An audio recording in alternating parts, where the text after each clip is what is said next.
Listo, buenas noches, ¿cómo están? Bienvenidos y bienvenidas al Planetario Bogotá y un saludo muy especial a todas y a todos los que nos acompañan desde sus casas, en todas las redes del Planetario. Por favor, mejor dicho, bienvenida, acá siempre los esperamos para que participen de todas nuestras actividades. Les contamos, hoy tenemos un evento muy especial. Hoy es nuestro Hablemos del Universo, una actividad que generalmente la realizamos todos los jueves, número 3 de cada mes, tercer jueves de cada mes. Y el tema de hoy es algo muy interesante. Durante toda la historia natural de nuestro planeta han existido y han habitado seres sorprendentes. Muchos de ellos prácticamente superan la imaginación humana por las formas, los tamaños y muchas otras características que tienen. Y hoy, uno de esos grupos de seres son los protagonistas. Hoy vamos a hablar de cocodrilos prehistóricos. Y como es habitual, tenemos un invitado que nos acompaña, un invitado muy especial. Él se llama Jorge. Y resulta que Jorge es un experto en el tema. Ha hecho trabajos en paleontología, es biólogo, mejor dicho, nos va a contar unas cosas súper interesantes. Así que, Jorge, por favor, cuéntanos un poco de ti, a qué te dedicas, mejor dicho, y arrancamos esta charla tan especial contigo. Hola a todos, buenas tardes. Yo soy Jorge Moreno, yo soy biólogo, egresado de la Universidad Nacional. Hice una maestría en geología en la Universidad de Nebraska Lincoln y soy becario doctoral en ciencias. Estoy terminando un doctorado en ciencias del mar en la Universidad del Norte.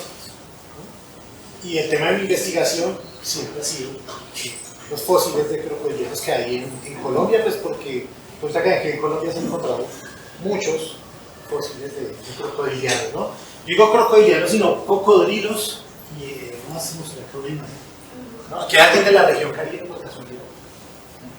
¿No? Bueno. ¿A dónde se va el caimán? ¿A dónde se va el caimán? ¿Quién se llevó a Tomasita? Esta sí es más difícil.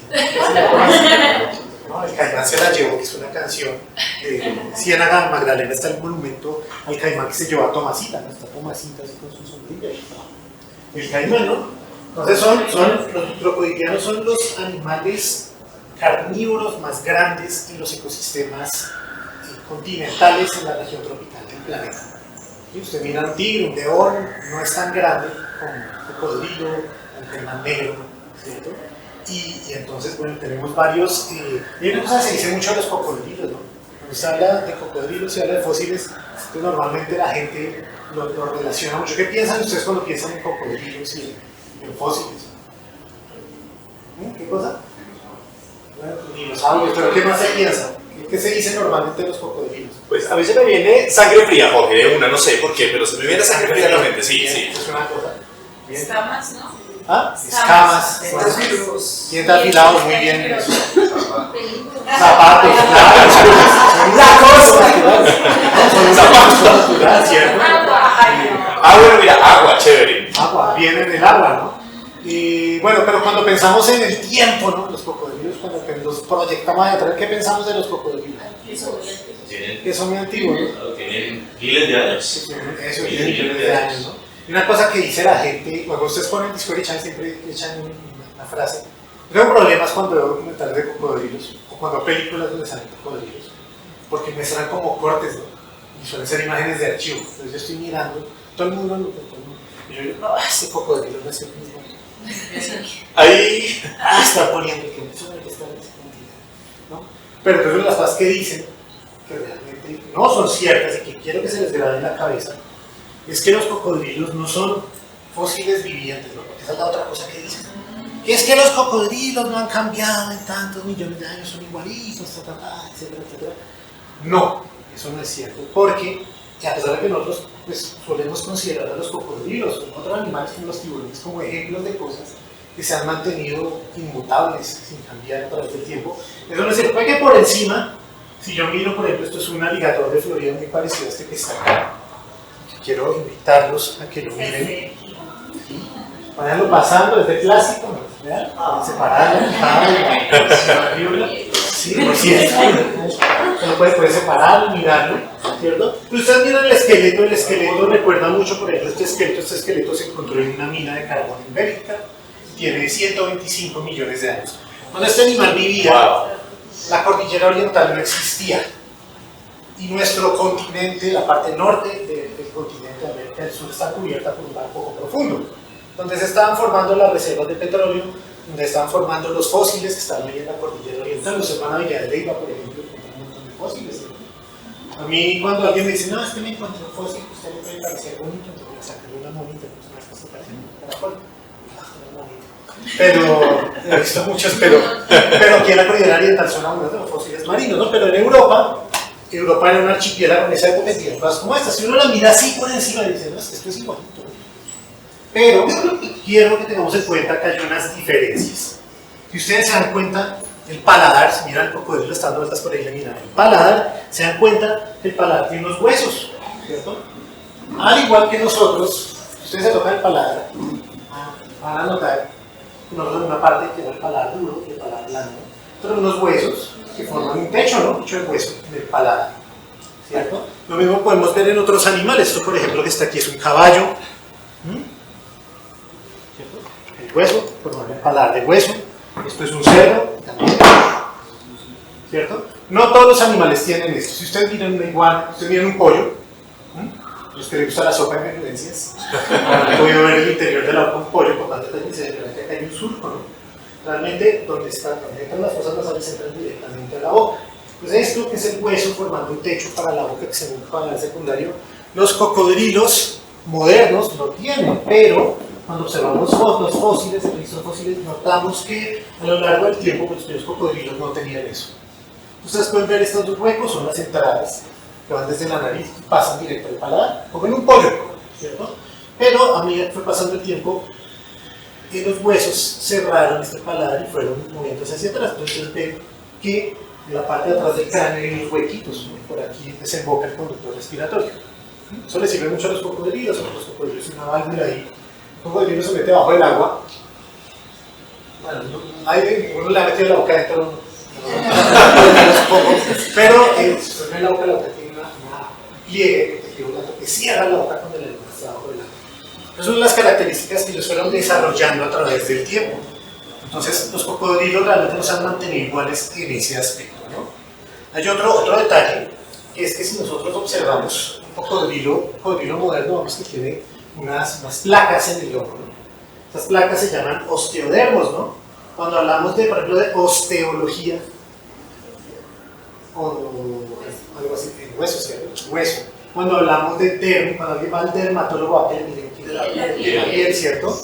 Osteo, dermo, palabras griegas o raíces griegas que significan huesos en la piel.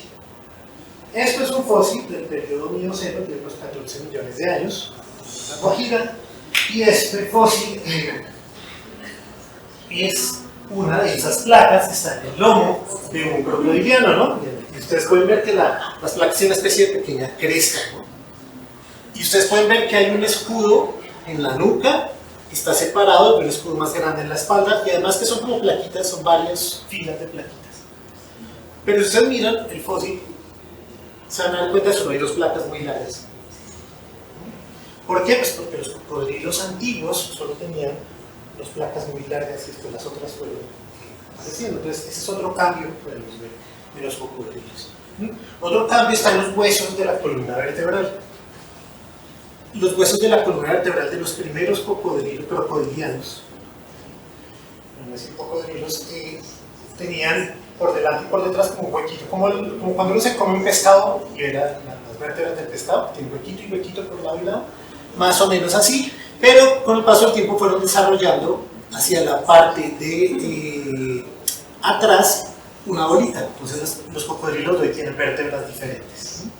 Entonces los fósiles de cocodrilos que se encuentran, por ejemplo, en el desierto de Tatacoa tienen vértebras del tipo moderno, pues son fósiles más recientes, pero por ejemplo los que están en el Cerrejón, los que se han encontrado en Boyacá, que son de rocas más antiguas, tienen vértebras, un huequito y huequito acá al lado. O sea, estos animales sí han cambiado, ¿no? Cuando vuelvan a ver en la televisión que dicen, no, han cambiado millones de años, no es carne. ¿Está bien? Eso es importante. Entonces todos los cocodrilos no son fósiles vivientes y entonces tenemos toda una aquí esto está súper resumido porque esto es un árbol genealógico súper complejo. Hay un montón de formas muy antiguas que fueron evolucionando a través de millones de años. Entonces tenemos cosas como, bueno, obviamente no les puedo traer una verdad, pero en ocasiones desarrollan tamaños muy grandes. Esto es el Sarcosuchus de África, es una representación obviamente. que era el cráneo, es más largo que un animal que 12 metros o algo así. Se llama el Caprosuchus, también, de África, y este era un animal que era más terrestre porque, bueno, los crocodilianos en el pasado geológico hubo formas terrestres, hubo formas incluso omnívoras, vegetarianas, pequeñas, grandes, con los hocicos muy rojos, con los hocicos desmesuradamente largos, pero todos los cocodrilos que viven hoy en día pertenecen a un grupo que se llama Crocodilia, que tiene 3 ramas y hay un montón de familias y de cosas, pero entonces todos los cocodrilos que viven hoy, que son más o menos unas 24 especies, digo más o menos porque hay veces que hay casos en los que los científicos se están preguntando que realmente son el mismo tipo de animales, son 2 especies diferentes. Por ejemplo, en África, el cocodrilo del Nilo, que está, no me acuerdo, aquí está, cocodrilo del Nilo, el cocodrilo africano se pensaba que era uno solo, pero descubrieron, los científicos vinieron a confirmar algo que decían los egipcios hace 3.000 años. Sobre 3.000, 2.000 años los egipcios tenían templos y no tenían cocodrilos sagrados.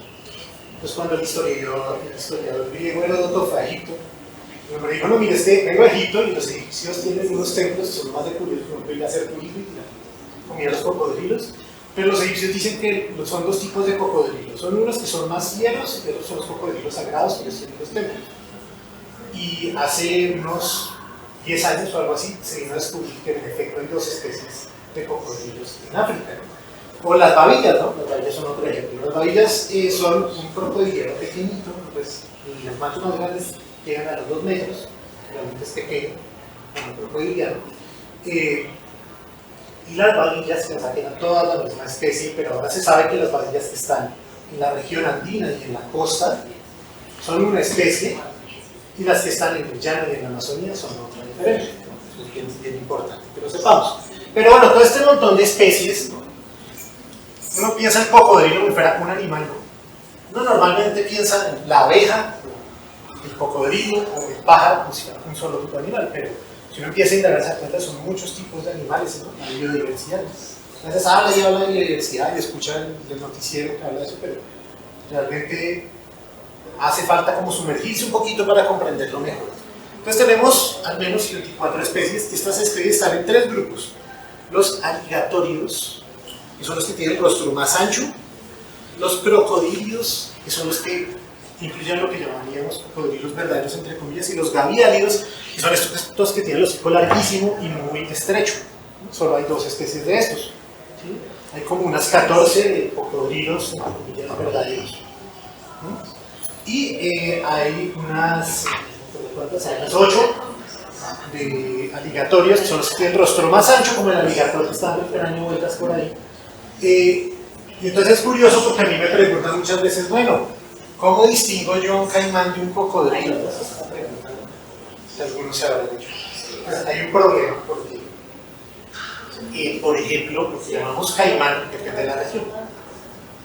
Entonces en el llano está el caimán llanero, ¿no? Entonces ustedes vieron las noticias hace poco liberaron es una especie que está muy amenazada en este país. Y hace poco liberaron los caimanes llaneros en Arauca, ¿no? Que empieza a repoblarse la especie. También está el caimán aguja, que es el caimán que tenemos en la región andina, en la región Caribe. Y estos caimanes son cocodrilos, crocodilos, como el cocodrilo que vemos en las películas sobre Australia, sobre África, son parientes, son de ese grupo, ¿no? Pero si uno va al Amazonas, está el caimán negro del Amazonas, que es un animal muy bonito, muy grande, que realmente es negro, es como negro brillante, la piel es muy bonita, y este animal pues es realmente un pariente de la babilla, esto también le decimos caimán. O sea que las palabras que usamos, caimán, las usamos normalmente para referirnos al animal más grande, crocodiliano más grande que vive en la cuenca hidrográfica, ¿no? Pero hay excepciones, porque en la Amazonía le dicen caimán negro es grande, pero a la babilla le dicen negro blanco. Tiene que tener en cuenta pues, que los nombres científicos y los grupos, las familias de estos animales no se corresponden con los nombres que les ponemos, que además hay muchos nombres, ¿no? La babilla le dicen en el Pacífico turicio y en el llano le dicen cachirre, pero antes le decían cachirre al caimán de frente y dice, bueno, eso es una confusión.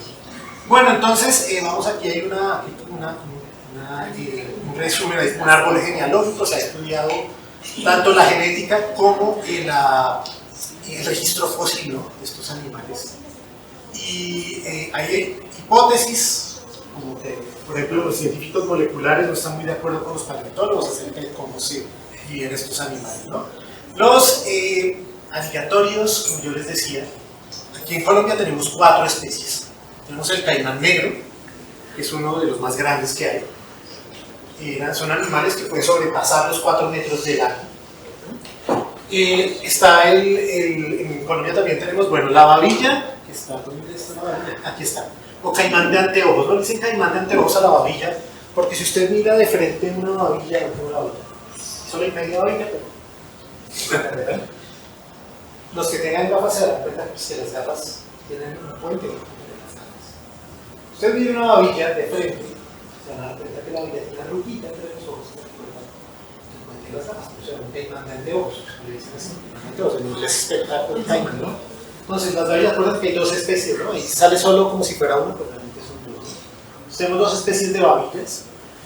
Tenemos el caimán negro y tenemos los 2 caimanes de frente lisa o cachires, que se encuentran en el llano y en la Amazonía de Cayumientes. Son caimanes de frente lisa porque no tienen algo entre los ojos. ¿Vale? Entonces, caimán borichalero, pavero, cachirre, que es una palabra que proviene de la lengua puripaco, etcétera, etcétera. Entonces, hay 2 especies, esta que es el caimán enano, y hay otro que es el de frente lisa, y esos son parte de la biodiversidad. Tenemos 5 especies de aleatorios en Colombia, 5 especies diferentes. También está la parte de esos, ¿no?, los caimanes que viven por allá en el sur del continente, en Brasil, en Argentina, y están los aligatores, ¿no?, como el que vemos cuando muestran esas películas del sur de Estados Unidos. Son esos tipos con esos vehículos que tienen una hélice detrás y que están cazando aligatores americanos. Y hay una especie que es pariente de este que vive en China, muy poquito, ¿no? En China no hay nada, pero ahí está. Entonces, son animales bien interesantes. Algunos son bien tolerantes del frío. Un señor llamado Federico Medem escribió 2 libros que se llaman Los crocodilios de Sudamérica de los años 80. El primer volumen de Los crocodilios de Sudamérica, Los crocodilios de Colombia. Y el señor se trajo un caimán de frente lisa, el caimán se escapó, y el caimán estuvo un tiempo en un laguito que era una universidad nacional. Son más tolerantes del frío, pero lo que no toleran es el agua salada, eso sí.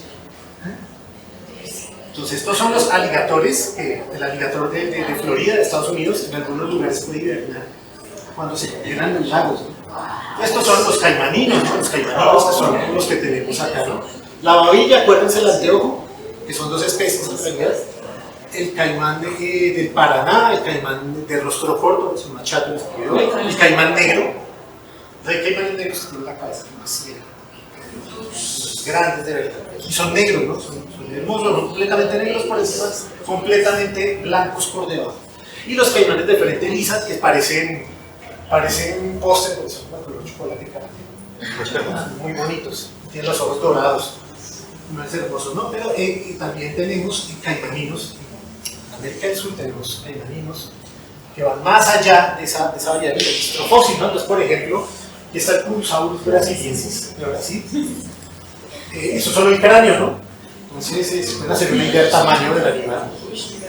Hubo caimaninos que tenían los dientes como planos, como forma de pelota, para triturar cosas duras. Y esta cosa que parece una tabla de planchar con ojos, es otro caimanino, pero ese caimanino es una forma llamada Mourasucus, y tiene el rostro muy largo y muy ancho, y la quijada es como extraña, porque la quijada es decir, ¿no? Es como muy larga y es como una varillita muy delgada, y la sínfisis, que es donde se ven las 2 quijadas, es muy corta, no se sabe qué así es el animal pensado tan raro. Pero de estos 3 géneros se han encontrado fósiles en Colombia. En el desierto de la Tatacoa, por ejemplo, en la Alta Guajira, se han encontrado fósiles de estos grupos. Querido Jorge, qué pena, sí. yo te interrumpo. Es que me mandan unas preguntas muy interesantes, y también invitando a todos los que nos ven desde las redes sociales y por supuesto ustedes, unas preguntas bien particulares. Digamos que retomando un poco lo que ahorita hablabas de los tamaños y demás, ¿no? ¿Cuál sería, no sé, tú me corriges igual, una vara basada, el cocodriliano de la actualidad de mayor tamaño. Y hay otra preguntita, y es, ¿qué cocodrilos o qué caimanes pueden habitar en zonas de agua salada? Pero por lo que mencionabas también, de pronto les despertó la curiosidad de preguntar, oye, pero entonces si habrá cocodrilos en alguno de estos que viven en agua salada. Ahí te lanzas primero por molestar. Entonces, los cocodrilos más grandes que se han registrado en la actualidad son los cocodrilos indopacíficos. En 2011 se capturó uno en Filipinas que medía un poquito más de 6 metros de largo, más grande. Pero realmente es más grande, es el registro fósil. Pero son, por eso cuando yo les digo que son los depredadores más grandes que hay en las regiones tropicales de los porque realmente lo son. El caso del cocodrilo indopacífico, por ejemplo, que está en el sudeste asiático, que es un área inmensamente poblada. También está en la India y de hecho es un animal que se mueve mucho por el agua, que llaman cocodrilo marino, ¿no? Esa es en las series de televisión, ¿no? El cocodrilo marino, y también es el mismo cocodrilo que está en el norte de Australia. Entonces, en algunos lugares, como en Filipinas o en Indonesia, causa una gran cantidad de muertes al año, más que otras especies de pelopoidianos. Por lo tanto, es una combinación de factores, ¿no? No hay sistemas de prevención, son áreas densamente pobladas y es uno de los, pues yo creo que es el crocodiliano que más ataca al ser humano. Pero entonces es interesante por dos cosas, porque puede hacer viajes muy prolongados por agua salada y porque es más grande, se conoce hoy, ¿no? Entonces es una muy buena pregunta, Marta, ¿no? Estas cuestiones clínicas. ¿Ese es el mismo conocido de mar? Ese es el mío. Pero es un animal que es capaz de pasar mucho tiempo. O sea, los cocodrilos son muy perezosos, ¿no? Los cocodrilos, ustedes van a un zoológico, ¿ustedes en un zoológico han visto un cocodrilo en un zoológico? Ustedes van y lo miran, se están ahí un rato. Pasado 5 minutos. Entonces ustedes notan que alguien dice, eso de porque no es porque son animales que son, digamos, muy de bajo consumo. Comen una vez y se tiran al sol, entonces no se mueven mucho tiempo, se mueven pocas veces al día. Entonces, estos cocodrilos realmente no son, digamos, como los delfines o las ballenas que viajan activamente, sino los cocodrilos son flojos. Entonces, lo que hacen es que se dejan arrastrar por corrientes oceánicas. Entonces, no sé si ustedes vieron la noticia, porque por cierto, en Colombia también tenemos nuestro cocodrilo marino, ¿no? El caimán aguja. En el sur de Florida lo llaman American Crocodile, es una especie de cocodrilo que está muy ampliamente distribuido, está en las Antillas, está en Centroamérica, uno va al canal de Panamá, después de mucho tiempo buscando fósiles en el canal de Panamá y no veía los cocodrilos, y ese mismo que está en el mar, toda la cuenca del Magdalena, en la región de la costa caribe, ¿no? Y entonces en San Andrés hace unos años capturaron un cocodrilo. Sacaron una muestra de sangre y los análisis genéticos determinaron que el cocodrilo había llegado a este forma. Se había atravesado. Entonces, eso es importante porque realmente hay unas diferencias en la tolerancia de los cocodrilos tienen con la salida. Ahora vamos a eso. Entonces, aquí está otro grupo. Sí. Perdón, una última preguntita antes de que sigas avanzando, pues ya que estás hablando de los cocodrilos marinos y de que tienden a ser como flojos que se quedan ahí. En algún momento vi que ellos tienen unos comportamientos extraños, en donde se quedan analizando por muchos días los comportamientos de sus presas, particularmente con humanos, y pues es algo que me parece muy extraño, ¿no? O sea, muy loco, como que memoricen como comportamientos y rutinas y ese tipo de cosas. No sé si de verdad sí ocurre, y esto cómo se da. Sí, uno piensa en estos animales pues como animales que son muy poco inteligentes, ¿no? Pero bueno, si uno piensa, ¿no? El cráneo de un ser humano, pues este globo de cerebro, el cerebro del cocodrilo es una cosita de la verdad que está por dentro, no hay tanto seso en esta cabeza, ¿no? Pero a pesar de todo, los cocodrilos son, en general, los reptiles son más inteligentes de lo que uno piensa. En los zoológicos, por ejemplo, los cuidadores saben esto y saben que se puede entrenar a los cocodrilos para que aprendan algunas órdenes y aprendan algunas significaciones, lo cual es obviamente le hace más fácil y más segura la vida de los zoológicos. Y en efecto, hay investigadores que afirman que los cocodrilos, por ejemplo, los crocodilianos pueden usar, por ejemplo, palitos para atraer a las aves que están buscando materiales para los niños. ¿Sí? pueden hacer cosas como y también se ha visto que hay crocodilianos que han aprendido y que hay mamíferos que habitan ciertos cuerpos de agua, entonces aprenden eso y entonces empiezan a correr por tierra a cazar los animales de tierra. Entonces sí hay un cierto nivel de flexibilidad de comportamiento y de capacidad de entender estos animales, pues que hasta hace poco pues, no conocíamos, pero sí es eso. Bueno, está el otro grupo, estos son los raros, ¿no? Los gavialoides, que el hocico muy largo y muy estrecho y los dientes son muy delgados, ¿no? ¿Qué se hará con los dientes de estos y con un hocico como este? Entonces, si usted está dentro del agua, y usted tiene una tabla muy ancha, usted está tratando con la tabla metida dentro del agua así, pues hace mucha fuerza, mucha resistencia. Pero usted tiene un palo de escoba, pues usted puede hacer así, no hace tanta fuerza. ¿Por qué? Pues porque esto es algo para coger cosas pequeñas, estos animales, sobre todo el gavial de la India, y tienden a ser muy comedores de peces, comen presas más pequeñas, ¿no? A diferencia, por ejemplo, de animales que tienen rostros más anchos, ¿no? Suelen comer cosas más grandes. También pues, la forma de los dientes pues, varía. Estos animales, hay uno que vive en el sudeste asiático, es el elefanto gavial, que está este signo de interrogación porque es que hay un debate entre los que armamos árboles genealógicos de cocodrilos acerca de si estos dos animales realmente son muy cercanos o este está más cerca de los cocodrilos verdaderos. Hay un debate grande porque entre las evidencias moleculares y el registro fósil, ¿no? Y una cosa interesante de estos animales, sobre todo que son como el gavial de la India, que es que hay fósiles en varios continentes, pero estos fósiles son fósiles, ustedes se imaginan, no es que Pangea, ¿no? Los continentes están unidos, no. Estos fósiles, estos animales aparecieron cuando los continentes estaban muy separados y varios continentes estaban parcialmente inundados de poca profundidad. O sea, estos animales, para haber tenido la historia que tuvieron, tienen que haberse movido a través del océano en lo largo de su historia. Y por eso era tan importante la pregunta del artesanal. ¿Sí? Entonces, varios grupos, no todos, varios grupos de crocodilianos tienen necesariamente que haberse movido entre continentes en el pasado geológico. Eso es muy raro, ¿no? No suele asociar los cocodrilos con el agua salada, ¿cierto? Y esto es bien interesante porque acá hay un gavial de la India, ¿no? Miren este fósil de acá. ¿Saben dónde se encontró este fósil? En el Huila. Griposuchus colombianos. Es un gavial muy parecido al gavial de ahora, pero se encontró en el Huila. Si ustedes van a la Victoria, ustedes han ido al desierto. ¿Quién ha ido al desierto de la Tatacoa? ¿A qué pueblo han ido? A Villavieja, ¿cierto?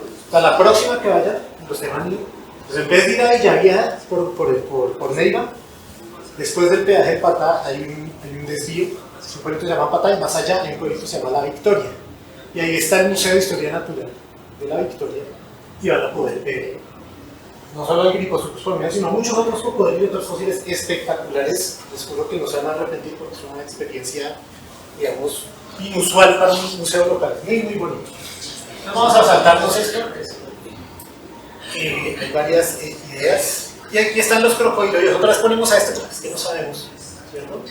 Aquí cada vez las evidencias apuntan más que él está allá con el otro gavial. Y aquí están los crocodilios, que son los cocodrilos entre comillas verdaderos, ¿no? Cuando uno ve en televisión el cocodrilo ese de agua salada del norte de Australia, el cocodrilo de África que no está presentando, los gran animales muy grandes pertenecen a este grupo, pero también pertenecen el caimán llanero, el caimán de nuestro país, ¿no? Son otro montón de especies, de hecho es el grupo más diverso que hay. Entonces vamos a mirarlo. Mira, aquí está uno en Panamá, un cocodrilo caimán acuja, un cocodrilo americano, que apareció en la ciudad de Colón, en Panamá. Están, bueno, los cocodrilos están también esto que se llama el cocodrilo de hocico estrecho africano. Está este otro que es el cocodrilo enano africano, y este que no sabemos si está con nosotros, ¿no? Bueno, y está acá. ¿Se acuerdan que les hablaba que había medido de más de 6 metros un cocodrilo? Aquí está dividido. Entonces, esto es lo más grande que llegan a medir los cocodrilos hoy, ¿no? Es bien grande, ¿no? Entonces, este cocodrilo, de hecho, lo capturaron en Filipinas porque se ha comido a varias personas a lo largo de los meses, ¿no? Entonces, es interesante, pues, porque nos habla de estos animales. Y hay una cosa que es bien interesante también, este grupo, en los libros viejos, uno ve que hay unos fósiles por el Jurásico, más de, les digo yo, de 150 millones de años, y los ponen en este grupo, crocodilos, el género que pertenece a los cocodrilos, lo que yo llamo los cocodrilos verdaderos, ¿sí?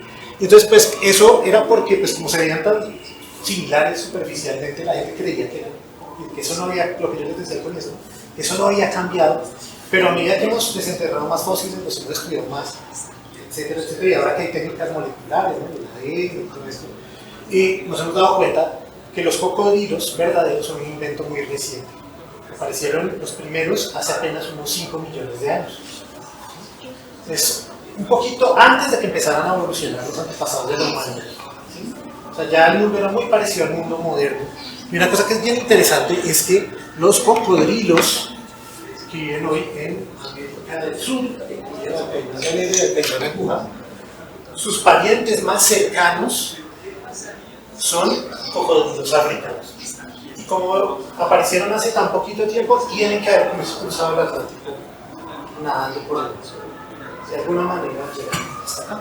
Es una cosa muy, muy interesante de estos animales. Esto, por ejemplo, es un cocodrilo que está al norte de... bueno, primero esto es un caimán aguja. Cuando uno mira un caimán aguja de perfil, uno ve que acá tiene como un chichón, muy elevaditos. Una elevación rostral. Y esto es un fósil de Kenia. Cocodrilos chinchilla y miren, tiene la misma elevación. Se parece muchísimo a un caimán aguja. Y esto es un cocodrilo de hace unos 4 millones de años del norte de Venezuela, que también tiene esa característica. Pero son ambos fósiles, son fósiles de los últimos 5 millones de años. Fósiles de más tiempo. Entonces, voy a saltar esta presentación y les voy a mostrar otra cosita. Porque pues, alguien me ha hablado del tamaño.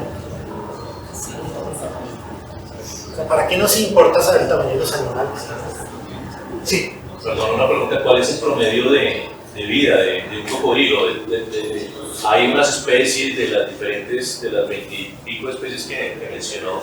¿Cuál es el promedio de vida y cuál es la que dura más, la que vive más? Hay una cosa que es particular acerca de los crocodilianos, es que ellos tienen, algunos de ellos, tienen lo que se llama crecimiento indeterminado. O sea, ellos no paran de crecer cuando llegan a la madurez sexual, como uno, sino que ellos siguen creciendo, pero cada vez más despacio, más despacio, más despacio, más despacio. Entonces uno encuentra un cocodrilo muy grande, normalmente es un cocodrilo muy anciano. Y lo que se sabe es que viven varias décadas, probablemente unos 60 o 70 años. Y el tamaño es una cosa muy importante, ¿no? Ya dieron la vuelta por las cositas, ¿no? Les voy a mostrar más cositas. Entonces, esto que tengo acá en la mano es el hueso del muslo, del fémur, de una babilla de 2 metros de largo, ¿cierto? Y esto es un mismo hueso, un fémur, es del mismo lado, si es del mismo lado, un fósil de hace 14 millones de años. Esto tiene 2 metros de largo. ¿Qué tamaño tendrá esto? Pues piénsenlo, ¿no? Los paleontólogos a veces solo tenemos huesos. Si tenemos solo tenemos esqueletos más completos. Pero ¿cómo hacemos para saber el tamaño? Y bueno, ¿y será que sí es importante que yo averigüe el tamaño de esta cosa cuando estaba viva? ¿Para qué será importante saber el tamaño? Para comprender cómo era su hábitat, porque cuando son especies muy grandes, se da a entender de que debe haber mucha alimentación por esa zona. Eso puede ser una Y de ahí también concluyen el tiempo, ¿no? Los años, décadas, milenios. Bueno, puede ser. creo yo. Eso. ¿Qué más puede ser? Sí se puede saber un poco sobre su fisiología, sobre su ecología, y no solamente la de él, sino pues, de todos los organismos. Bueno, sí, eso de verdad nos cuidan mucho. Observémoslo, es un fósil. Tiene como 15 millones de años. Este es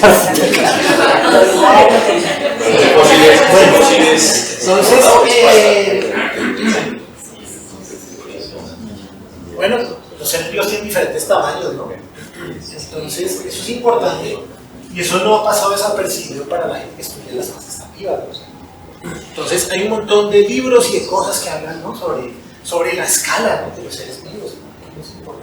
¿Cómo será la cosa tan importante? Incluso un señor escribió una cosa llamada Discurso y Demostración Matemática sobre las fuerzas de los equipos. Un señor que se llamaba Galileo Galilei escribió sobre ese tema, ¿no? Se hablaba, bueno, si un animal se hace más grande, sus huesos tienen que cambiar. Un animal, un perro que mida 20 metros de largo y pese no sé cuántas toneladas, no puede tener la misma forma que el perrito que yo tengo en mi casa, que pesa 10 kilos, porque sus huesos tienen que aumentar, ¿no? Cambiar de forma para soportar ese peso, ¿cierto? Entonces hay una relación entre la forma y el crecimiento, ¿no? Un animal más grande necesita huesos que resistan eso. Y también hay un montón de factores dentro del cuerpo de cada uno de nosotros, hay un montón de cosas químicas que están ocurriendo. Entonces esas cosas se alteran con el tamaño.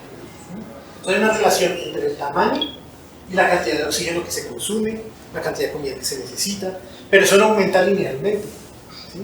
Entonces, hace muchos años hubo un señor que quería experimentar con unos fármacos y cogió un elefante. Yo no tenía idea. Y el tipo cogió un elefante, entonces hizo una relación. Bueno, si una persona pone tanto y el elefante es tantas veces una persona, yo le doy tantas veces a droga, lo mato. ¿Sí? Porque no tenía en cuenta que eso no es lineal, eso no es uno a uno, sino que los procesos cambian de una forma particular. Entonces, si ustedes se imaginan un elefante de 6 toneladas y un ratón de 2 gramos, obviamente el elefante tiene mucha más energía y oxígeno y circulando, ¿cierto? Pero si yo pongo 6 toneladas de ratones, los ratones están moviendo mucha más energía dentro de sus cuerpos que el elefante. Si yo cojo 2 gramos de elefante, esos 2 gramos de elefante mueven mucha más energía, mucha menos energía que un ratón. Entonces, eso es importante porque si podemos saber el tamaño de un animal que se murió hace mucho tiempo, podemos saber cómo se relaciona, por ejemplo, el tamaño con la temperatura.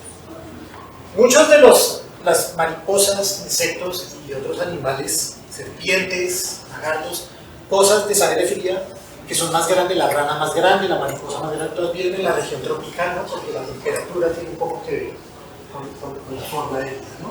Por eso es que una vez hice un trabajo con un fósil muy famoso. ¿Cuál es el fósil más famoso de Colombia en los últimos años? Aquí está Villalegua.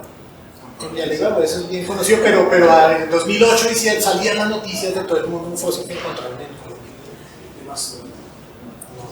Un reptil muy chévere. Un reptil, sí. La ¿Cuál será? Titanova. La Titanova. Bien, la Titanova. ¿Qué es la Titanova? ¿Usted no oído hablar de la Titanova?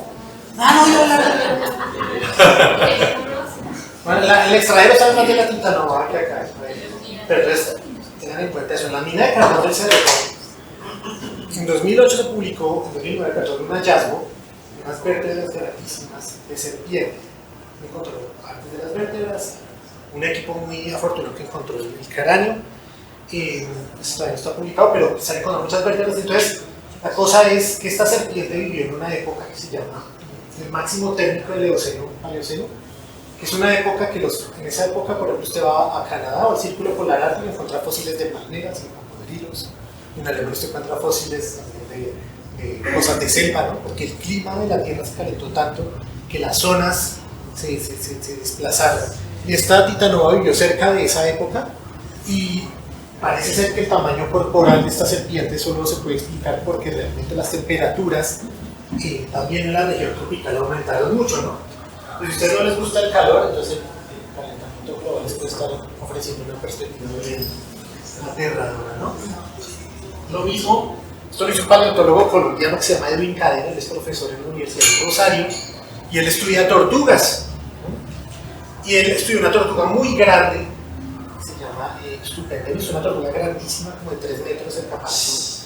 Ustedes van allá a la Tatacoa y pueden ver fósiles de estas tortugas. Es una tortuga que la quijada de la tortuga es como así de grande, ¿sí?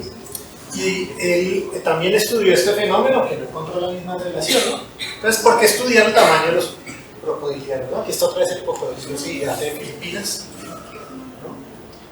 ¿Por qué estudiar esto? Pues porque la evolución del tamaño puede indicarnos cosas. Hay una relación entre los hábitos de los cocodrilos, de los crocodilianos, el registro fósil y el tamaño, y los más grandes suelen ser siempre acuáticos, ¿no? Pues porque si usted es acuático y necesita bucear, de pronto le conviene tener pulmones grandes para bucear mejor, ¿sí? Estaba pensando justamente que si el tamaño del cocodrilo es lo que va a hacer extenso, por ejemplo, a la sal, es que puedan Excelente comentario, excelente pregunta, porque en efecto hay grupos que tienen adaptaciones para calzar, por ejemplo, por la lengua. Los cocodrilos verdaderos, por eso el cocodrilo caimán aguja o el cocodrilo estilo pacífico pueden hacer eso.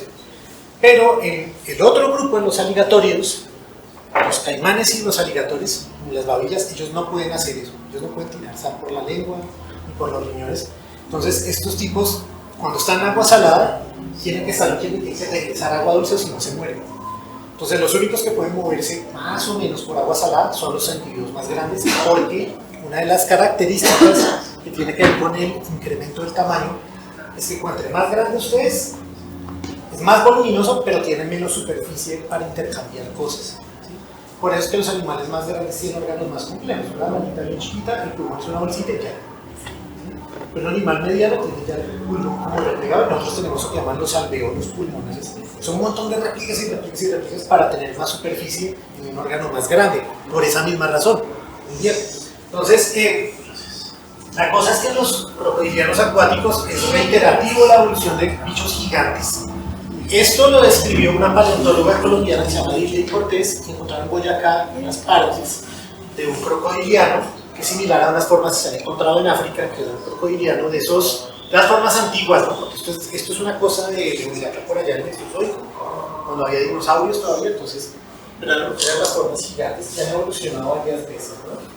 Y es que cuando nos vamos un poquito más antecitos, hace unos 15, 12 millones de años, en el norte de América del Sur nosotros encontramos lugares como el llano, donde está el caimán llanero, y hay 3 caimaninos, la babilla y los caimanes estos de frente son más chiquitos, y ya, ¿cierto? 4 especies diferentes, pero usted va al desierto de la Tatacoa y se encuentra 8 tipos de diferentes de cocodrilos en el mismo lugar. Es una cosa muy loca, y algunos de estos son bastante grandes. Es una escala de 1 metro, yo mido 1 metro, entonces, más o menos. Entonces, por ejemplo, este que está aquí, esto es del norte de Venezuela, esta cosa es tan larga, yo he estado al lado de esto, esta cosa es tan larga que me llega del piso hasta acá. ¿Sí? El cráneo es enorme, y este por ejemplo, ustedes pueden ir a verlo allá, en el Museo de Historia Natural de la Tatacoa, es un cráneo grandotote, pueden ir a verlo allá. Los sauros neidensis, ¿no? Porque primero lo encontramos en Neiva, ¿sí? Y son más grandes que sus parientes cercanos más grandes que se conocen. Son bastante más grandes. Entonces, ¿cómo vamos para saber qué tan grande era esto?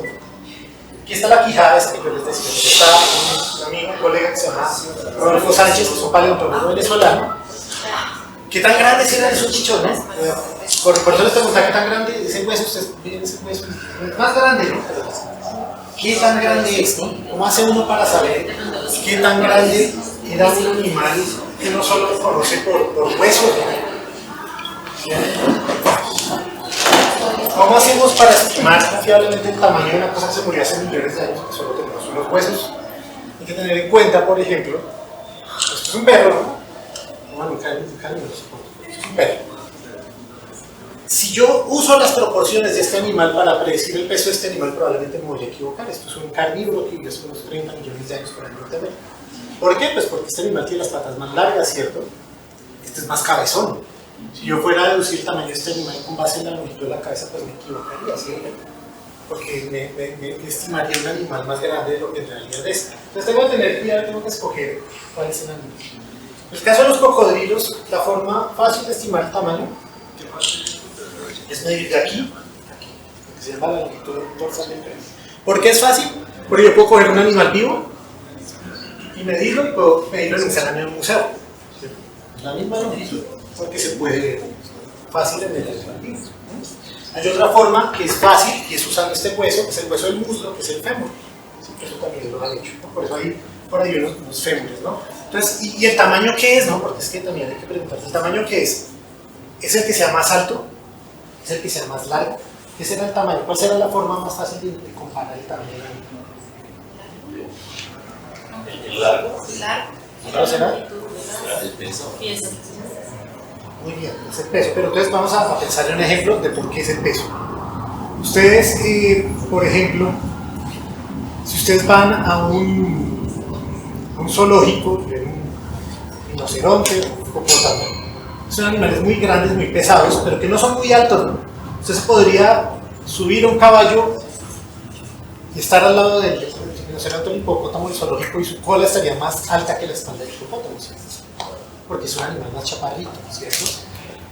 Entonces hay animales que tienen formas diferentes, entonces la unidad ideal para comparar tamaños de los seres vivos es el peso. ¿Vale? Pero lo ideal sería poder, pero uno no puede coger un animal que vive hace 14 millones de años y ponerlo en una balanza, ¿no? Es más, muchos animales vivos muy grandes que no es, tratar de ponerlos en una balanza es fácil de decir, pero más difícil de hacer, ¿no? Entonces, hay otra medida que usan los que estudian los reptiles, que lo llaman longitud rostro-cloaca, que va desde la cloaca, que es el huequito, que es, pues, en estos animales, que es como el del pollo, ¿no? Pues estos animales hacen todas estas funciones, como uno que los tiene separados, hasta el rostro, y otro es la longitud total, pero los cocodrilos se muerden mucho la cola. Entonces, no es fácil encontrar la cola completa como es un adulto. Entonces, ¿qué se hace? Pues se hace como esto, ¿no? Se miden varios y se hace como un modelo para tratar de adivinar la longitud. ¿Sí? ¿Por qué se muerden la cola? Porque a veces los cocodrilos son muy para las cosas a mordiscos. No, es verdad. Entonces, la mutilación del extremo de la cola es frecuente entre los. Es difícil encontrar adultos grandes que tengan la cola completa. ¿Sí? Entonces, esa medida siempre es un poquito irregular. ¿Sí? Entonces, hay un problema que es lo que hablábamos al comienzo: cómo logramos una estimación que sea confiable. Eso es un fósil un cocodrilo por allá de Europa, ¿no? Está muy bien preservado, esto no lo se va a encontrar con frecuencia. Pero entonces estos autores se dieron cuenta que estos animales tienen la cabeza mucho más grande respecto al cuerpo que las formas modernas y las patas más largas. Entonces usar las proporciones de las formas modernas no sirve. Hay que buscar como la forma en que usemos un modelo que sea bueno de los animales de ahora y que aplique bien a los que se extinguieron. Entonces, en el caso de estos dos cocodrilos muy grandes que encontramos en el norte de Sudamérica, nos damos cuenta que uno es un caimán de anteojos, precisamente tiene el anteojo frente a los ojos, que está cerca de los caimanes de anteojos modernos, y el otro, que es el Gryposuchus, que ya hemos hablado antes, está muy cercano al gavial de la India, ¿no? Entonces, también es importante pues, que estos animales tienen el rostro muy corto, y el rostro muy largo, ¿no? Y si comparamos con la misma longitud de la cabeza, diferentes tipos de cocodrilos, la misma longitud de la cabeza me da un tamaño muy grande, pues me da un tamaño más pequeño. Pues porque gran parte de la cabeza es hocico en este caso, ¿no? La proporción es diferente, entonces yo tengo que mirar. Entonces, ¿qué hicimos con un amigo que se llama Ludwig Jiménez? Usamos un montón de imágenes de cocodrilos y tomamos unos puntos de referencia y comparamos la forma, ¿no? Es un método que usan los científicos para comparar la forma de las cosas, ¿no? Las cosas que están vivas, se llama morfometría geométrica, y es como esos punticos hacen análisis, no voy a entrar en detalles, pero la cosa es que cada uno de estos punticos representa un cocodrilo diferente, ¿sí? Y estos puntitos, o sea, que los que están por acá, por esta esquina, se parecen a esto. El hocico es más corto, más ancho, y los que están por acá tienen el hocico más largo y más estrecho. Entonces esto me forma como una distribución así más o menos. Entonces los fósiles del Gryposuchus me dan por aquí, son estos tres puntitos, se parecen más a estos de hocico largo, estrecho, y estos van más por acá. Entonces, comparando eso, yo escogí unas especies, esto se parece a los otros análisis. Entonces yo escogí las especies que nos sirvieron para hacer los modelos. Entonces escogimos estas especies. Para el caso del Gryposuchus, el gavial de la India y el gavial del sudeste asiático, unos tipos así muy parecidos. Y para el caso del cruzado escogimos el alligator de Florida, que bueno, este es uno grandote, como de más de 4 metros, ¿no? Y este es un caimán negro también, hay más grandes, caimán negro del Amazonas. Entonces yo busqué medidas en museos, zoológicos, le pregunté a la gente que trabaja en animales en los zoológicos, hubo investigadores que tomaron estos datos de animales silvestres. Yo compilé un montón de datos que es para estimar el tamaño, y al final pues hice más o menos esto. Una raya, unos puntos, pero realmente cada punto es la longitud versus la longitud de la cabeza, y están ahí como puestas ahí para crear un modelo que me ayude a predecir el tamaño, ¿no? Entonces bueno, aquí esto está un poquito complicado, estas son las matemáticas que se hicieron, pero más o menos lo que me da. Es que hoy tenemos cocodrilos, los más grandes que vieron, de los 6 metros, ¿cierto? ¿Se acuerdan de Filipinas, cierto? Entonces, algunos de los de hocico largo que se han encontrado allá en el Huila y en el Tolima alcanzaban un tamaño similar. Pero los de hocico largo del norte de Venezuela medían unos 3 metros más. Y los caimanes, estos de hocico muy ancho, también eran animales mucho más grandes. El del Huila y del Tolima alcanzaba unos 8 metros. Y los del norte de Venezuela, bueno, pero hay unos que parecen que eran más grandes. Y los del norte de Venezuela y de Brasil eran bastante grandes, más de 9 metros. Es lo que nos calculamos.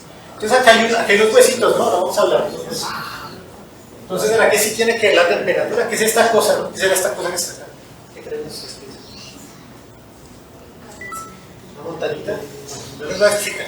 Esto es una cosa que se ha hecho midiendo unas señales químicas que hay en unos fósiles muy chiquitos que están en unos sedimentos en el mar, que quedan fosilizados dentro de sedimentos que están en el mar. Hay barcos de exploración oceanográfica que han abierto unos núcleos de perforación así como similares a los del petróleo, han sacado un montón de esa roca, han sacado muestricas, han sacado los fósiles chiquiticos y han medido la geoquímica de esos fósiles. Y hay unas cosas que indican la temperatura, entonces hay una estimación de la temperatura para los últimos más o menos 70 millones de años. Nos permite observar cómo ha cambiado la temperatura y pues hay un montón de eventos, ¿no? Por ejemplo, esto que está aquí es por la primera vez que hubo hielo en la Antártida. ¿Vale? Y esto que está aquí es la glaciación. Y si aquí hubiera, si esto estuviera en una escala más, aquí veríamos como un aumento súbito porque no está el clima pidiendo otra vez para allá. Entonces es bien interesante porque si estos productos se han movido, esos cocofósiles que les he mostrado, ¿no? De acá de Colombia, de Venezuela y de Brasil, están en una época, están a lo largo de varios millones de años y hay una serie de cambios de esto de la temperatura. Entonces estoy mirando a ver si realmente están cambiando con la temperatura, pero realmente no controlan ningún cambio. Simplemente se hacen más grandes y se quedan ahí. Y es muy curioso porque esto es un periodo en el que las temperaturas globales están como disminuyendo. No mucho, pero están disminuyendo. Entonces no, realmente parece que por el hecho de vivir en el trópico, estos animales no les afectan mucho estos cambios globales de temperatura. Estos animales vivían en un continente que era muy diferente al continente que vivimos hoy. Hoy en día tenemos, por ejemplo, las 3 cordilleras, ¿no? Cordilleras y tenemos cuencas de ríos que están separados, el Cauca, el Magdalena, el Orinoco, el Amazonas, ¿no?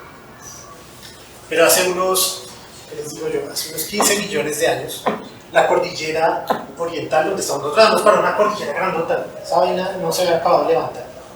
Usted podía irse desde donde está hoy Neiva, irse caminando hasta donde está hoy Iquitos, en la Amazonía peruana, sin atravesar ninguna montaña. ¿Sí? Se puede irse en río. ¿Sí? Los ríos fluían hacia allá, hacia el Amazonas. ¿Sí? Y en vez de existir el río Amazonas, lo que existía era una cosa que se parece mucho a lo que es hoy la depresión Momposina o los Everglades de Florida. ¿No? ¿Ustedes ¿Alguno ha viajado a Florida?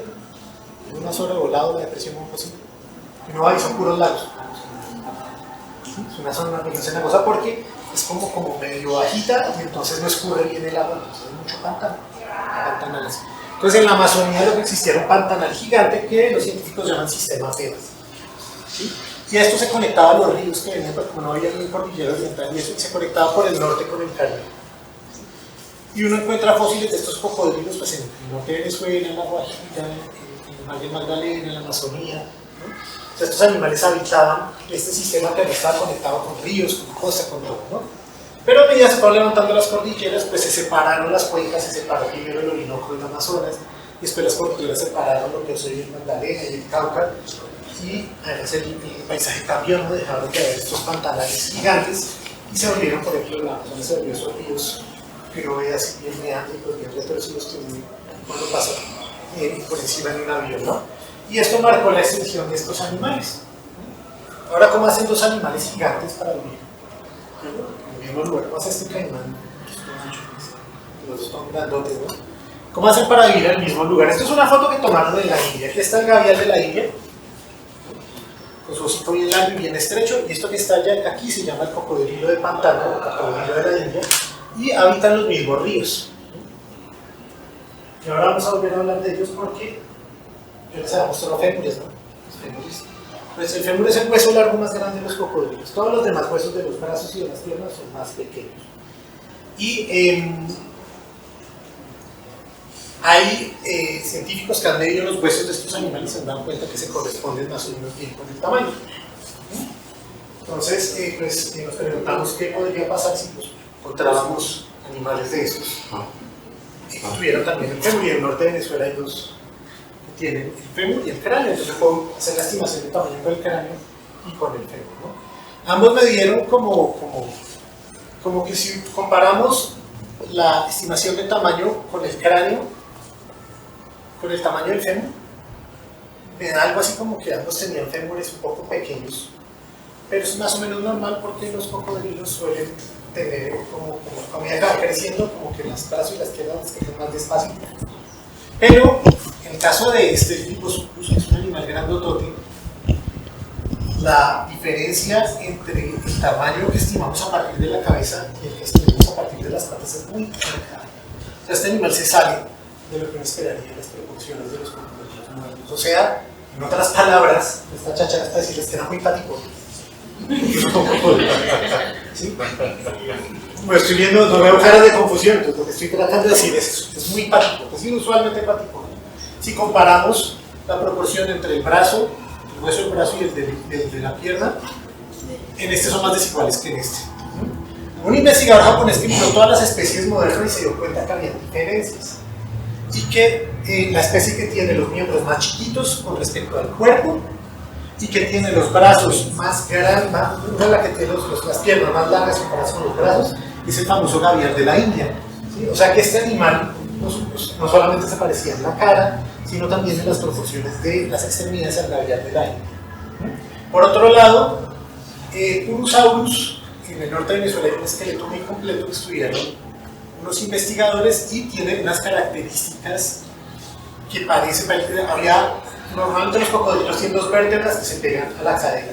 ¿Saben qué? Una cosa del hueso sacro, ¿no? Cuando uno le da vago, es cierto, el hueso, ¿no? Los que hayan comido rodilla de gallina, que quedó ya, por ejemplo, está ese hueso plano grande, ¿no? Es el hueso de la cadera, está unido unas vértebras, están pasando por la mitad. Los cocodrilos solo tienen dos vértebras unidas, el hueso de la cadera, pero el Purusaurus le dio por unir una vértebra extra, tiene tres, para soportar mejor el peso, y los huesos del hombro también están modificados, son más verticales para soportar el peso. O sea, este animal tenía como adaptaciones para moverse mejor en tierra. Y esta es otra cosa que es la histología, o sea, mirar cómo son el tejido. Entonces lo que hacen es que cortan el hueso fossilizado y lo pulen hasta que queda muy delgadito y le pasan la luz y lo miran por microscopio. Resulta que el Purusaurus tenía los huesos muy densos, sin espacios, mientras que los del otro eran muy porosos. ¿Qué significa todo esto? Bueno, pues esto parece indicar que estos animales tenían diferencias en la forma en cómo se movían adentro del agua y también que también se movían afuera del agua. Entonces tengo la forma de mostrarlo. El gavial de la India es el cocodrilo más acuático de todos, o si cabe, menos terrestre.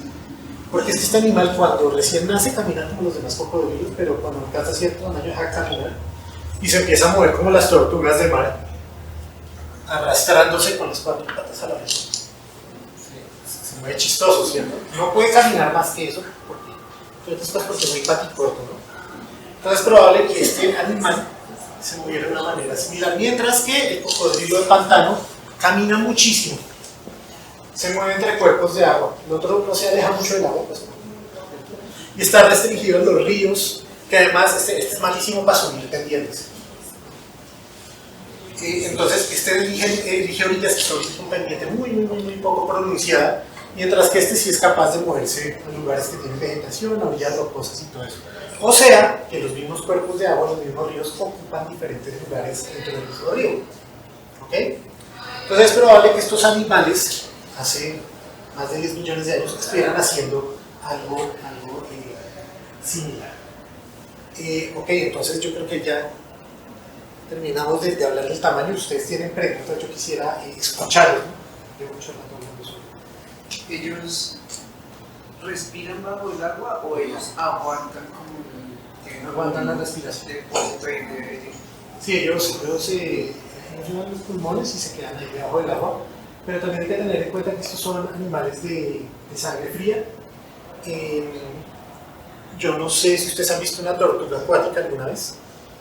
Una tortuga acuática puede pasar muchísimo tiempo debajo del agua. Y la razón por la que puede hacer esto es porque, entre otras cosas, porque su metabolismo es mucho más lento. Entonces nosotros consumimos un montón de oxígeno. Tenemos cerebros muy grandes, consumimos una gran cantidad de oxígeno. Entonces nosotros somos como de funcionamiento rápido y de alta energía. Entonces nosotros nos podemos ahorrar más fácilmente que un animal que tiene, digamos, es de consumo lento. Entonces un poco de ello puede pasar. En parte, una de las razones por las que pueden estar tanto tiempo en el agua es por eso. Yo tengo varias, pero son varias. Y aquí hay una típica, el tema del tamaño. Me dicen, ¿cuál es, tomando en cuenta todo esto tan interesante que nos has contado y sorprendente con lo que hablabas del cocodrilo en la actualidad más grande? ¿Cuál sería entonces el cocodriliano, por así decirlo, de mayor tamaño registrado a la fecha, incluyendo los ejemplares pues, prehistóricos? Está complicada porque, bueno, en una época se pensaba que, por ejemplo, el Sarcosuchus, esos son los muñequitos que les mostré primero. Muñequitos, las figuritas. ¿Están acá? No, me faltan dos. Vamos a mostrarlas. Están ahí, así, está bueno. De pronto está atrás de ese maletica. Entonces, esto lo encontraron, mucho lo encontraron en el Sahara. ¡Chan, chan! Esto, el cráneo. Esto tiene el cráneo del Purusaurio, ¿no? Que manda anteojos gigantes. Este es más grande el cráneo. El problema es que esto pertenece a un grupo extinto, que no podemos estar seguros de que tuviera las mismas proporciones que las especies modernas. Hay alguien que me comentó que estuvo viendo un pariente cercano a este más pequeño, que se conoce por restos más completos, y me dijo que las proporciones son diferentes, y que este se estimó en unos 12 metros de largo.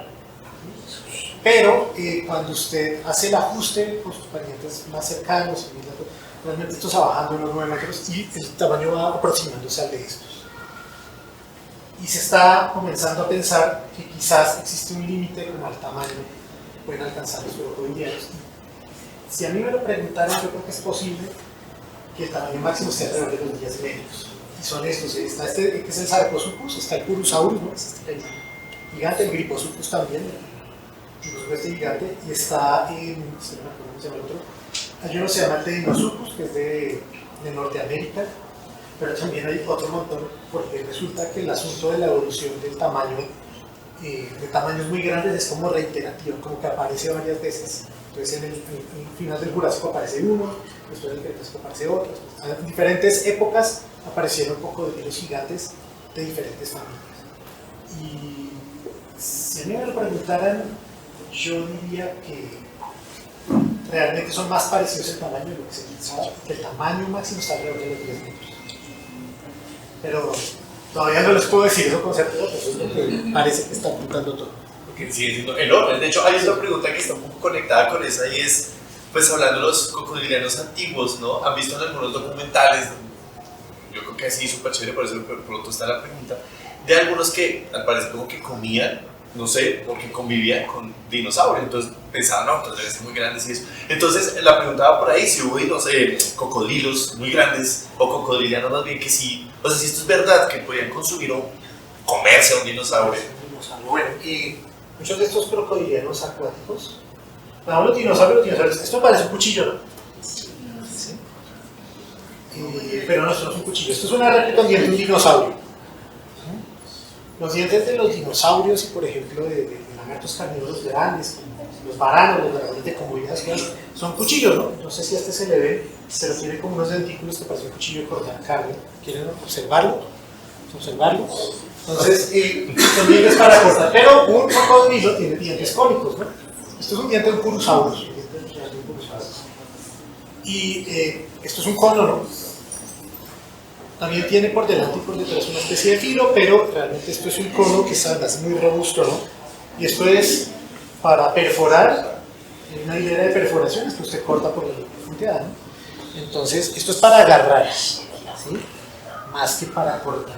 Entonces, ese tipo de diente va a dejar una marca muy particular en el hueso.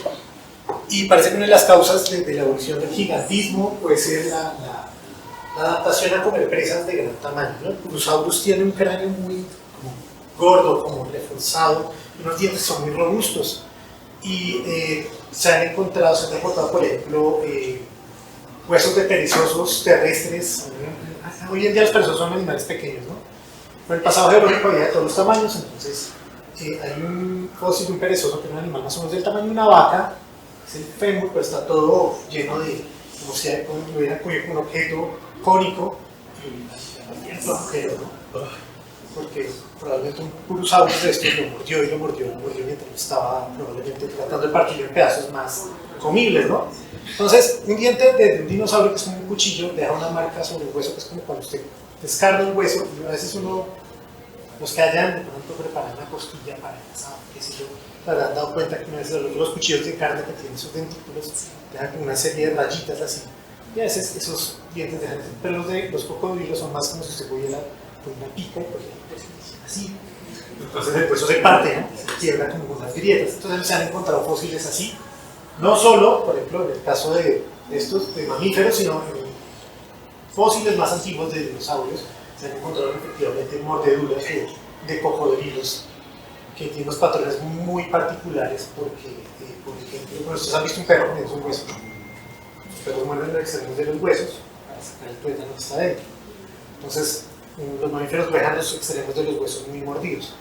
Pero los cocodrilos lo que hacen es que cogen una pierna y la tuercen para arrancarla, entonces sujetan así, tragan pedazos.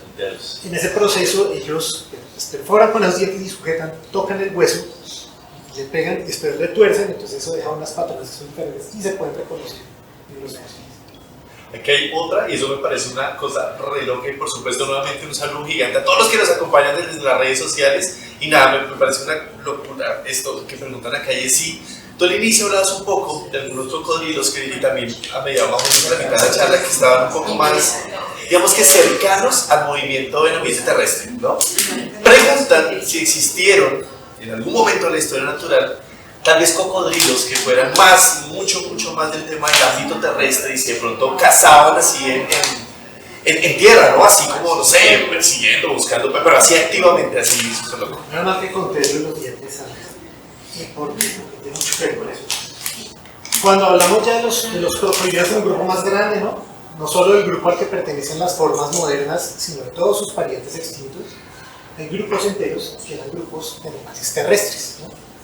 Entonces, por ejemplo, en América del Sur hay muchos fósiles de estos cocodrilos terrestres, por ejemplo en Brasil, en el Cretácico eran muy abundantes. Pero una cosa es súper interesante, es que uno va al desierto de la Tatacoa y encuentra esos dientes como en forma de cuchillo, muy parecidos a esos, que se parecen mucho a los de los dinosaurios, pero no son dientes de dinosaurios, porque son en una época en la que ya no existían los dinosaurios. Son dientes de un grupo que fue un remanente de ese grupo que existió con los dinosaurios. Un grupo que llaman los cebésidos. Los cebésidos eran unos cocodrilos que, por lo poco que sabemos de ellos, las cabezas no eran así planas, ¿no? Tenían caras muy planas, sino que eran animales que eran más como un dinosaurio, ¿no? La cabeza más alta, más estrecha, y los dientes eran así, de esa modalidad, como cuchillas. O sea, hace unos 13 millones de años, en lo que hoy es el Huila y el Tolima, existían cocodrilos, crocodiliformes, crocodilianos, parientes de los cocodrilos, que eran terrestres y que probablemente eran más parecidos, como en su modo había un dragón de Komodo que un cocodrilo. Yo tengo esta pregunta ya es mía, pero por ejemplo esos cebésidos que tan grandes podrían haber sido más o menos... Grandes, bien grandes, quizás unos más de 5 metros, quizás hasta 7 metros de largo. En Venezuela hay uno que se llama el Laminazu cerveloid y es nada más la punta de un hocico, es un animal, la cabeza que debe sido más o menos del tamaño de la cabeza de un dinosaurio mediano, ¿no? Un animal grandote, 7 metros de largo, y además es corriente. No, es muy tétrico, porque imagínense la escena, un cocodrilo como de 6 metros, sí, con dientes muy como terrestre, cuchillas, ¿no? y persiguiéndolo a uno, que locura. Creo que acá había una preguntita, ya para cerrar, ¿les una pregunta?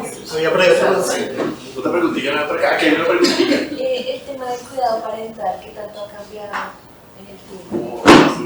No lo sabemos muy bien. Los cocodrilos son de los reptiles que más cuidan de sus crías. Entonces, Las hembras construyen nidos, cuidan los nidos y cuando los bebés están a punto de salir del huevo empiezan a chillar, entonces la mamá los recoge, a veces pone los huevos en la boca y ayuda a romper la cáscara y los ayuda a salir.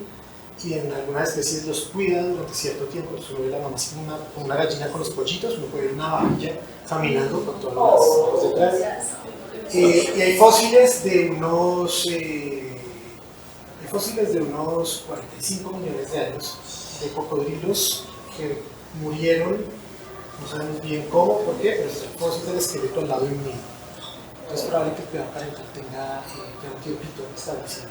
Y además todas las especies, todos los grupos que vivieron hoy, se separaron hace unos 70 millones de años, ¿no? Y todos tienen cuidado parental. Entonces, realmente el comportamiento es antiguo. No, brutal. Jorge, una última pregunta para terminar. Si tenemos de pronto preguntas o tal vez queremos contactarte, no sé, ver por ejemplo los trabajos que estás haciendo tan chévere, porque ahorita lo estabas mostrando, ¿no? De pronto, ¿dónde te podemos encontrar? Tal vez dónde te vamos a escribir para ver estas cosas tan chéveres, no sé. Quizá en las redes sociales, ¿no? Yo tengo Twitter, Facebook casi no uso, pero tengo Twitter. Y no sé, pues pueden buscarme como JW Moreno B en Twitter. Y bueno, quizás si tienen preguntas puedo responder. Y un favor, para todos los que están en las redes sociales, como van a hacer hartas preguntas, ahí van a seguir con el tema ahí por Facebook, por YouTube, si de pronto te puedes pasar por ahí para echar una revisadita súper chévere, también súper rico, que los va a responder. Y nada, un aplauso muy grande porque qué chévere.